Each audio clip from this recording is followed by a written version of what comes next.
오늘도 뜨거운 이슈 시원하게 풀어보겠습니다. 킹스맨 김수민 사평론가 나오셨습니다. 안녕하십니까? 네, 반갑습니다. 자, 지난 17일부터 정부 행정 전산망 장애가 있었는데 어제도 조달청 나라장터 목통이 됐습니다. 이게 세 번째죠? 네, 나라장터에 오류가 생겨서 1시간가량이나 불통이 됐습니다. 예. 오전 9시 19분부터 10시 21분까지 불통이었는데요. 나라장터는 국가종합전자조달 시스템으로 모든 공공기관의 입찰 정보가 공고가 되는 굉장히 중요한 플랫폼입니다. 네. 연간 거래 금액이 200조 원에 달하는 굉장히 많은 이런 거래를 성사시키는 홈페이지인데요. 일단 조달청은 1,600여 건의 입찰 공고 마감을 2시간씩 지연을 해서 네. 입찰에 참여하려던 사업자들이 불편을 많이 겪었습니다. 일단 조달청에서 파악하기로는 해외에서 집중적으로 접속하면서 발생한 과부하 때문에 이번에 불통이 됐다라고 발표는 했는데요.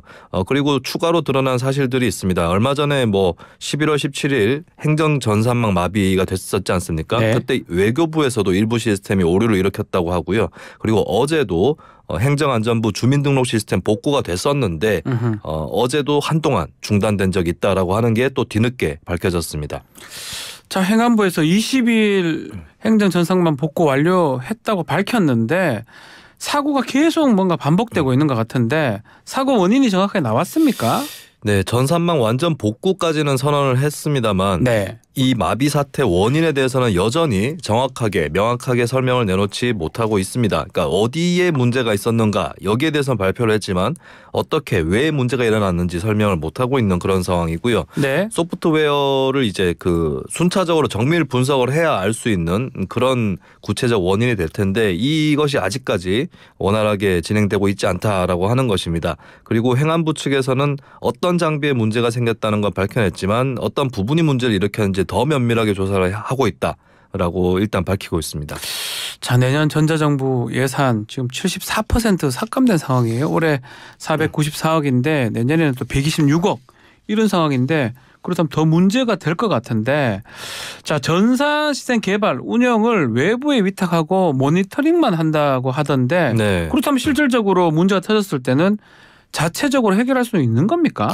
네, 현재 국내 정부기관 전산 시스템은 대부분을 민간 기업의 외부에 이제 위탁을 주는 아웃소싱을 하는 형식으로 개발도 하고 운영도 하고 유지 보수까지도 그렇게 하고 있거든요. 52개 부처에서 1,400개 시스템 운영을 하고 있는데 이것을 이제 국가정보자원관리원에서 지원을 하고 있습니다. 네. 일단 각 부처는 시스템 모니터링만 담당을 하고 있어서 만약에 문제가 발생을 한다 했을 때 책임 소재를 따지기 어렵다. 또 이제 종합적으로 판단하는 컨트롤 타워가 부재한다. 이런 지적들이 나오고 있습니다. 네.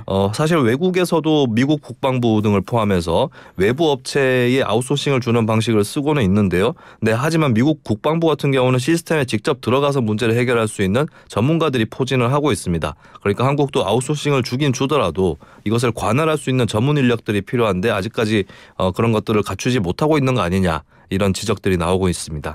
어제 행안위 전체회의에서 이번 행정 전산망 마비 사태에 관련 현안 질의가 있었는데 이상민 장관이 아닙니다. 고기동 행안부 차관이 자리를 했더라고요. 네, 이상민 장관이 이제 영국 내각부하고 디지털 정부 협력에 관한 양해각서를 체결하기 위해서 영국에 체류를 하고 있습니다. 디지털. 네, 사실 지난 17일에 전산망 먹통이 터졌을 때 이상민 장관이 포르투갈, 미국 이렇게 순차 방문을 하면서 디지털 정부를 포함한 한국형 공공행정을 알리고 있었거든요. 네. 이 전산망 사태가 터지면서 잔여 일정을 취소를 하고 조기 귀국을 이상민 장관이 했었는데 이 복구를 점검한 다음에 다시 출국을 했습니다만 그 출국한 사이에 또 조달청 또 문제 사이트에 문제가 생긴 것이죠. 그러면서 일단 해외 나가 있기 때문에 국회 행안위 전체 회의에는 불참을 했고 이 해외 출장 이 대목은 이제 나중에 국회에서라든지 또 문제가 될 수 있는 논란의 소지가 될 수 있는 그런 대목인 것 같습니다. 자, 다음 소식은 북한 이야기입니다. 국가정보원이 북한 정찰위성 발사가 성공적이다. 또 궤도 위성이 궤도 진입한 것으로 파악하고 있다 이렇게 얘기를 했는데 북한이 예고보다 일찍 발사를 했네요. 네, 김규현 국정원장은 여러 가지 가능성이 있지만 북한이 1, 2차 발사 실패를 감안해서 인공위성 발사의 최적의 기상 조건을 맞추기 위해 조기에 발사한 것으로 판단한다. 라고 답변을 했습니다. 네. 실제로 보면 북한이 일본을 통해서 정찰위성 발사를 고지를 했던 것이 22일 오전 0시 이후에, 그러니까 이때의 이후에 발사를 하겠다라고 고지를 했었거든요. 네. 근데 실제로는 21일 오후 10시 43분에 조금 이르게 앞당겨서 발사를 했었습니다. 기상 조건이 가장 좋았던 것이 21일 밤 11시 30분부터 다음날 새벽 1시까지였다. 이런 판단을 하고 1, 2차 정찰 위성 발사 실패를 반복하지 않기 위해서 그때 오후 10시경, 11시경에 조기 발사를 했다. 이렇게 분석을 한 것이죠. 이 발사체 성공해서 러시아 도움이 있었을 것이다. 이런 얘기가 계속 들리던데 그러니까 러시아하고 북한 무기 거래를 해주면서 위성 기술을 받았다.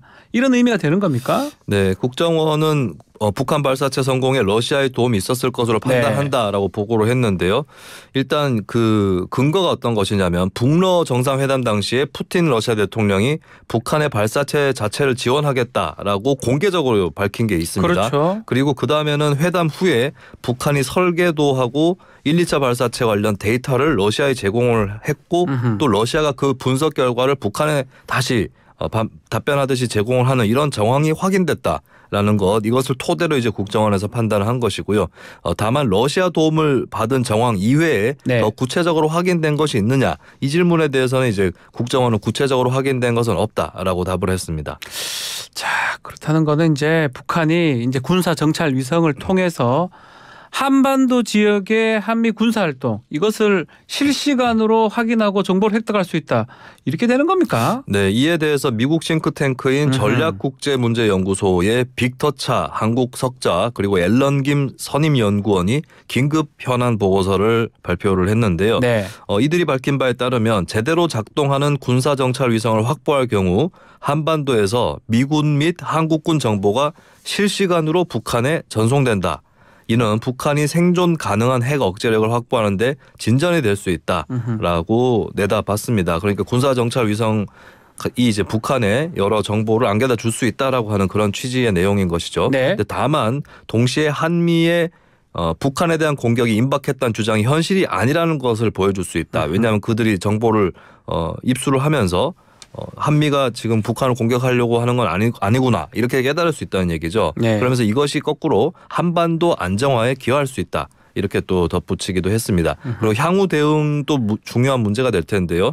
캠프 데이비드 합의에 따라서 한미일 3국이 최근 북한의 도발에 대응하기 위한 협의를 이미 진행 중인 것으로 확인이 됐다라고 하면서 새로운 유엔 안보리 결의는 불가능하기 때문에 대신에 주요 7개국 같은 차원에서의 성명이나 제재 정책의 조율이 가능할 것이다. 이렇게 또 전망을 했습니다.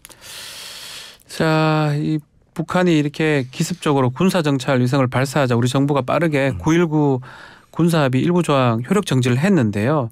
이게 이제 북한의 또 이에 또 북한이 또 탄도미사일을 썼잖아요. 네. 이게 서로 뭐 반발하고 뭐 그게 하는 그런 모습인가요? 네, 그런 국면이라고 봐야 될 것 같고요. 일단 한국 정부가 밝힌 거는 네. 9.19 군사합의 전체의 파기는 아니었습니다. 일부 조항의 효력 정지였고 효력이 정지된 부분은 이제 군사 인계선 인근에서 정찰기 등의 비행을 금지한다. 이 내용을 이제 효력 정지해서 다시 정찰 감시 활동을 재개하는 그런 수순을 밟아 나간 것이고요. 예. 그런데 이제 북한은 어젯밤 11시 5분쯤에 평안남도 순안 일대에서 동해상으로 미상의 탄도미사일을 발사를 했습니다. 네. 실패를 한 것으로 추정이 되긴 합니다만은 이것은 9.19 합의 효력의 일부를 정지한 것에 대한 반발이다. 이렇게 충분히 또 해석할 수 있을 것 같습니다. 결국 북한은 9.19 군사합의 파기 정식 선언을 한 상황인데 네.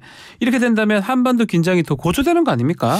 네, 북한 국방성은 어제 23일 성명을 예. 발표해서 현 정세를 통제불능 국면으로 몰아간 저들, 그러니까 한국 정부를 얘기하는 것이죠. 저들의 무책임하고 엄중한 정치군사적 도발 행위에 대한 대가를 반드시 치러야 한다라는 입장을 밝혔습니다. 그러면서 그동안의 그 군사적 조치들을 철회를 하고 군사 분계선 지역에 보다 강력한 무력과 신형 군사 장비들을 전진 배치할 것이다. 이런 입장을 내비쳤는데요. 일단은 이렇게 되면은 이제 북한이 비무장지대 일대에서 군사 행동을 증가시킬 가능성이 제기가 되는 것이고요. 네. 포사격 훈련 재개라든지 무인기의 운용 확대 이런 부분들이 유력하게 전망이 되고 있어서 9.19 합의 이전 수준으로 군사 행동을 펼친다라고 하는 이런 가능성이 커졌다고 볼 수 있습니다. 여기에 대해서 신원식 국방부 장관은 어제 국회 국방위에서 네. 북한이 9.19 합의 효력 정지를 빌미로 도발을 감행한다면 즉각 강력히 끝까지 응징할 것이다라고 밝히면서 북한의 향후 행동에 따라서 아직 유효한 9.19 군사합의 조항에 대한 추가 조치도 이루어질 것이다라고 밝혔습니다. 자, 다음은 재판 관련된 얘기인데요. 위안부 피해자 또 유족 등 15명이 일본을 상대로 했던 2차 손해배상 소송 항소심 승소 소식이 들려왔습니다. 내용이 네. 어떻습니까? 서울고법 민사 33부는 이용수 할머니와 고 곽예남, 김복동 네. 할머니 유족 등 15명이 일본 정부를 상대로 냈던 손해배상 소송 항소심에서 1심 판결을 취소하고 원고의 청구 금액을 전부 인정한다라고 밝혔습니다. 네. 재판부는 과거 일본이 한국 영토 안에서 국민들에게 불법 행위로 피해를 줬다라고 하면서 이것을 인정을 했고요. 그리고 주권 국가를 다른 나라 법정에 세울 수 없다. 소위 국가 면제 원칙에 따라서 1심에서 이 원고 패소 판결이 났었는데 네. 이것과 달리 2심에서는 한국 법원의 재판권을 인정을 했습니다. 현재까지 형성된 국제관습법상 일본국에 대한 우리 법원의 재판권을 인정하는 것이 타당하다. 한반도에서 피고 측의 불법 행위가 인정이 되고 또 그에 합당한 위자료가 지급돼야 한다라고 밝혔고요. 네. 과거에 이제 원고 16명이 이제 1인당 2억 원의 손해배상을 청구를 했는데 재판부는 이 2억 원을 그러니까 피해자별 위자료는 청구한 2억 원을 초과한다 하면서 이 청구액을 모두 인정을 했습니다. 또 소멸시효 문제에 대해서는 쟁점이 될 수 있지만 피고 측, 일본 정부 측의 항변이 없어서 판단하지 않았다라고 밝혔습니다. 어제 법정에 이용수 할머니 휠체어 타고 출석을 했던데 선고 끝나고 만세를 외치는 모습이 있었습니다. 네. 이 선고를 할 때 주문 1심 판결을 취소한다. 취소한다. 이 문장으로 시작이 될 때 방청석에서 이미 놀라는 그게 소리가 이제 승소인 네, 거거든요. 그렇습니다. 네. 놀라는 소리가 터져 나왔고요. 휠체어에 탄 채로 법정에서 나오는 나왔던 이용수 할머니는 이번 판결은 시작이고 일본이 법에 따라 빨리 공식적인 사죄를 하고 법적 배상을 해야 한다라고 네. 밝혔습니다. 사실 또 감회가 새로울 수밖에 없는 것은 2016년 12월에 이번 소송 제기를 했는데 소 제기 때 같이 함께 했었던 곽예남, 김복동, 이상희 할머니 등 그 사이에 세상을 떠난 네. 그런 상황이거든요. 그래서 이용수 할머니는 법원을 나오면서 만세를 외치며 눈물을 흘렸고요. 하늘에 계신 할머니들도 내가 모시고 감사를 드린다라고 밝혔습니다. 자, 한일 관계 화해 무드로 가고 있었는데 이번 항소심 결정으로 판결로 일본이 좀 강하게 반발할 것 같은데 반발 메시지 내놨죠. 네, 일본은 이제 윤석열 정부의 출범 이후에 여러 가지 타협이 있으면서 좀 안도를 했을 수 있을 것 같은데요. 하지만 이번에는 다시 반발을 하는 모습입니다. 일본 외무성은 어제 저녁에 이제 가미카와 요코 외무상 명의로 극히 유감이다. 라고 하는 담화를 내면서 상당히 민감한 모습을 보였는데요. 이 판결은 국제법이나 한일 양국 간의 합의에 명백히 반하는 것이다. 라고 하는 것이 일본 정부의 입장이고 이것은 예전에 강제동원 문제에서라든지 여기서도 계속해서 일본이 되풀이했었던 그런 입장인데 네. 이것을 다시 한번 재차 피력을 하는 그런 모습이었습니다. 자, 고등법원 판결이니까 이게 대법원 또 일본 정부가 상고도 할 수 있을 것 같은데요. 네네. 한번 지켜보기로 하고요. 자, 이번 판결로 우리 정부가 일본 정부하고 좀 협의해서 위안부 피해자 배상 방안 이 해법을 좀 마련할 과제가 또 생긴 거 아니겠습니까? 네네. 제2의 강제동원 피해 배상 문제 이 전철을 밟는 게 아니냐 이런 우려의 목소리도 있는 것 같습니다. 네, 그렇습니다. 그러니까 사실 한국 정부는 세 가지를 다 고려를 해야 될 네. 상황인데요. 일단 사법부의 판결 이것은 정부가 행정에서 마음대로 뒤집을 수 있는 것이 아닙니다. 그렇죠. 물론 대법원에서 어떤 판결을 내릴지는 지켜봐야 되겠지만 네. 이 사법부 판결이라고 하는 것은 기본적으로 존중하는 그런 상태여야 하고 네. 그리고 피해자 중심주의에 따라서 피해자 측의 입장 상당히 중요합니다. 그러니까 강제동원 문제 같은 경우도 피해자 측에서 반발이 있었기 때문에 네. 좀 순탄하게 마무리가 안 됐던 그런 상황이 있는 것이고 이것이 이 위안부 문제에서도 똑같이 되풀이가 되풀이될 수 있는 그런 문제가 되겠고요. 그리고 일본 정부와 외교적으로 잘 풀어나가는 노력도 물론 중요합니다. 근데 이제 국내에서 있었던 판결이나 피해자 측의 입장 이런 것들을 녹여내서 또 같이 협의해서 타결을 하지 않으면 네. 거꾸로 국내에서 다시 역풍이 불어날 수 있다.